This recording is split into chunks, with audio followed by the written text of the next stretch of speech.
আর আল্লাহ পাক তো ওয়াদা করেছেন নবী সাল্লাল্লাহু আলাইহি ওয়াসাল্লামকে মেরাজের রাতে যে তোমার উম্মতের যে কোনো ব্যক্তি যদি শিরক না করে আমার সামনে হাজির হয় আমি তাকে মাফ করে দেব।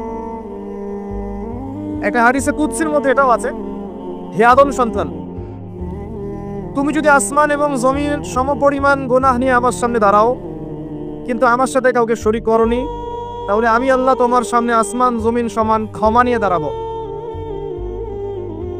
আবার নবী সাল্লাল্লাহু আলাইহি ওয়াসাল্লাম সুপারিশ করবেন যার অন্তরে এক জাররা পরিমাণ ঈমান থাকবে তারা জান্নাতে যাবে। তাহলে কি কারণে 1999 জন মানুষ জাহান্নামে যাবে? উত্তরটা দেন দেখি। তাদের আমল নামে কিসের পথ থাকতে পারে? কিসের? এটা বোঝার জন্য কি পিএইচডি করার দরকার আছে? এখন দেখেন, কিছু মানুষ আছে যারা বলছে যে ঈসা ইবনে মারইয়াম আল্লাহর সন্তান, নাউযুবিল্লাহ। এটা শিরক নয় এবং তাদের সংখ্যা পৃথিবীতে 700-800 কোটির মতো, নাকি আরো কম বেশি হবে, যারা চলে গেছে, যারা আছে এবং যারা আসবে। কিছু মানুষ বলছে উযায়ের আলাইহিস সালাম আল্লাহর সন্তান, নাউযুবিল্লাহ। এরা হচ্ছে যারা এখন প্যালেস্টাইন দখল করে আছে। আর এই কথা বলতে আমাদের বুকে ভয় থাকা উচিত নয় যে ওইটা আমাদের জমি, তাদের জমি নয়। ওখানকার ঘটনা হচ্ছে এমন, একটা উপমা দিয়ে বোঝানো যায়।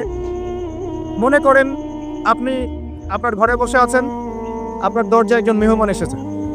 মেহমান নক করছে, ঠক ঠক ঠক, ভাই আমাকে একটু হেল্প করেন, আমি খাইনি অনেক দিন, আমার কাপড় নাই, আমার খাবার নাই, আমার থাকার জায়গা নাই, একটু আশ্রয় দেন।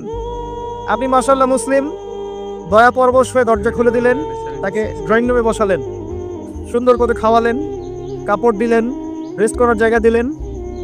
এবার সে সেখানে থাকতে থাকতে পরিকল্পনা করলো যে আপনাকে আপনার বাসা থেকে বের করে দিবে। একদিন আপনাকে ঘাট ধরে আপনার বাসা থেকে বের করে দিল, দিয়ে দরজার ভিতর থেকে লাগিয়ে দিল। এখন দরজার বাইরে দাঁড়িয়ে আপনি নক করছেন, আমার ঘর আমাকে ফেরত দাও, আমার ঘর আমাকে ফেরত দাও। আর এই ব্যক্তি বলছে আপনি জঙ্গি, আপনি সন্ত্রাসী। এটা হচ্ছে সবচেয়ে সেরা উদাহরণ, প্যালেস্টাইন এক্সাম্পল। তো এরা বলছে উযায়ের আলাইহিস সালাম আল্লাহর সন্তান।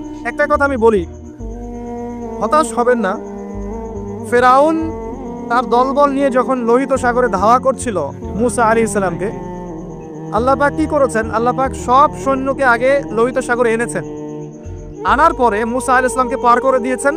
তারা যখন মাঝখানে এসেছে তখন আল্লাহ পাক ডুবিয়ে দিয়েছেন। ঠিক আছে, আল্লাহ পাক ঠিক একই কাজটা করবেন ইনশাআল্লাহ এই জেরুজালেমে ইনশাআল্লাহ। সবাইকে এনেছেন আল্লাহ পাক পৃথিবীর বিভিন্ন জায়গা থেকে। একটা নির্দিষ্ট সময় পর্যন্ত ওরা বিশ্বকে রুল করবে সামনে, একটা নির্দিষ্ট সময় পর্যন্ত এরা বিশ্বকে শাসন করবে সামনে অচিরেই। কিন্তু এরপরে আল্লাহ রাব্বুল আলামিন ঈসা ইবনে মারইয়ামকে নামাবেন এবং তার হাতে তাদের নেতা নিহত হবে ইনশাআল্লাহ।